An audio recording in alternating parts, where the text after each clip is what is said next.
what's up YouTube? It's Julius. I hope everyone here is having an awesome start to their week. I have come to understand something that is, I think, pretty monumental, but I'm not exactly sure how I should be dealing with it or like if I even want to deal with it, if that makes any sense. So a lot of people, and when I say a lot of people, I mean like the few people who watch these videos like diligently. You guys are amazing, but y'all know, or if you don't, I have issues regarding, sorry, it's a little bit like hard to say because I don't know how to say it. And I always, honestly, like, I feel bad for saying it because it makes me I feel hesitant every single time it comes out of my mind, but every single time it comes out of my mouth. But I have like attachment issues, essentially. Not essentially, I do. And that's, around feelings of loss and feelings of attachment and feelings of abandonment. I have like all of those things. And it's not typically, I guess, like what people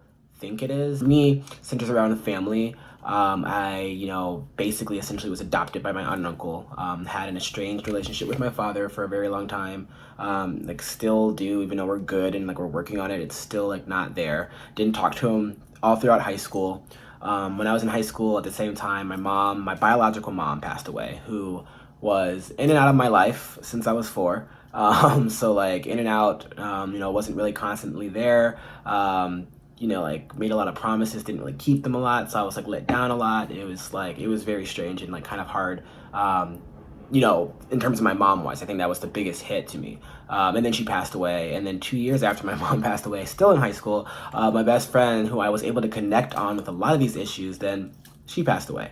So like there's even more than that. But like you get it in terms of like I have feelings that like sometimes people are gonna leave me, or I'm gonna feel alone, or like I just have like trouble like with relationships in general, and family relationships, friendships, like romantic relationships. I have trouble with them all, and I've gotten to a place, it got really bad after my friend Sarah passed away. It's almost Sarah's birthday. Yay. But after she passed away, I was just looking at the date right there.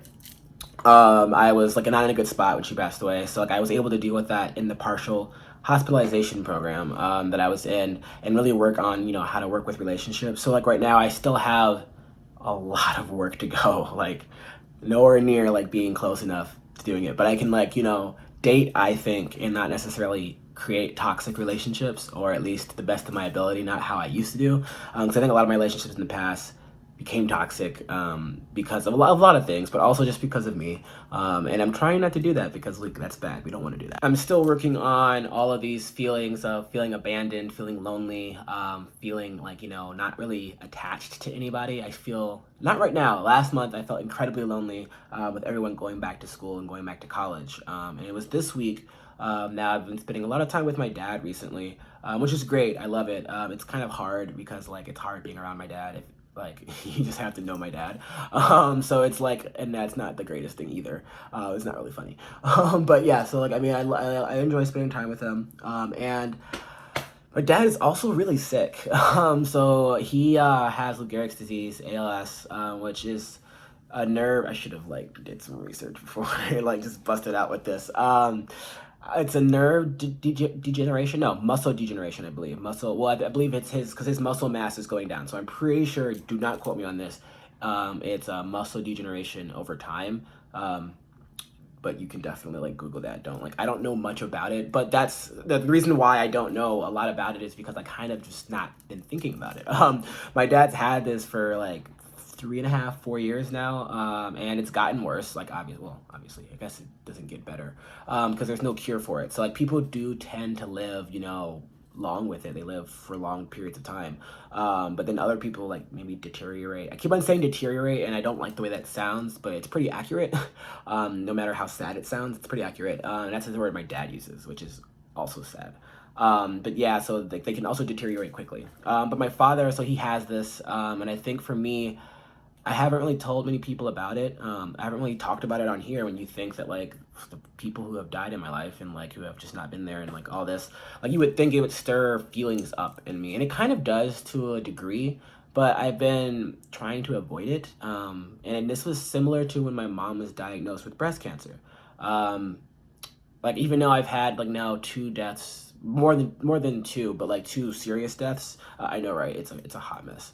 But two serious deaths that have really like impacted me. I think that like I like still can't fathom like him not being alive. Like my father, I can't like he can't die. Like what? It's just like and I still think that like I think about my mom every single day, but I don't think about her like man, she's like died, she's like dead. I think about her in memories. So it's like I remember my mom and I used to do this, or we used to do this. I remember this memory, and it's very seldom like I do miss her all the time. I miss her. Very seldom now do I think like man, my mom is dead, and this like this is shitty. It's like I don't think about it that way. So like me thinking that my dad won't be here is weird. Same thing with my grandmother. Like she's fine. She's just getting older. I believe she just turned 87. Yeah, and earlier this month, which she had a party for, and like you know, she has trouble seeing, and trouble walking, and trouble like she's just getting old. She has like a lot of trouble with everything. And she has had a few hiccups and complications in her health. Nothing major. It's it's even like sadder because I see her and then I see my dad, and it's like they're almost like right at the same level. Getting back to the point of this is that I've not really been like I've been ignoring it, and I think physically, I mean, actually, my relationship with my dad and my grandmother to a certain extent has changed as I've gotten older because I've not distanced myself. Like I try to see him once a week. I try to go over there, but it's very much like I'm over here now, like routine. Like I'm just trying to like see y'all, like checking in because kind of like I'm fulfilling a quota. Like I kind of have to, because like you know if I don't see my father, one who has like ALS, and two I just don't see my father. It's like why aren't you like seeing your father, especially your sick father? Like shame on you. And I'm not saying I don't like to go see him. It's just one. Well, he does live really far away, and there's Atlanta traffic. It sucks, so it is a hassle.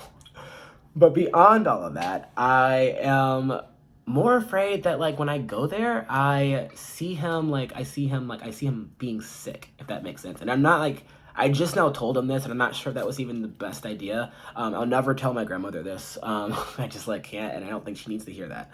But like my dad, I was just letting him know that like, hey, like I'm still coming to see you, but like it hurts me, and I'm not sure how to deal with this yet. That like I literally like watched my mom die. She stayed with us, me, my aunt and uncle, who like you know her sister who adopted me. I was like they were my parents, but my mom, she like I saw her, you know, the whole hair loss thing. I saw her chemo like take down on her body. Like I saw like all of that happen like over the course since from Thanksgiving towards the summer. And it was like it was hard because I couldn't do the same things with my mom. I couldn't like I'm gonna cry.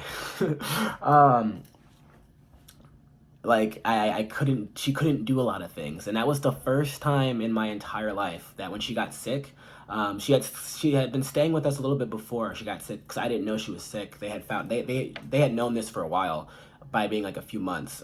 So she had been with us for like a year.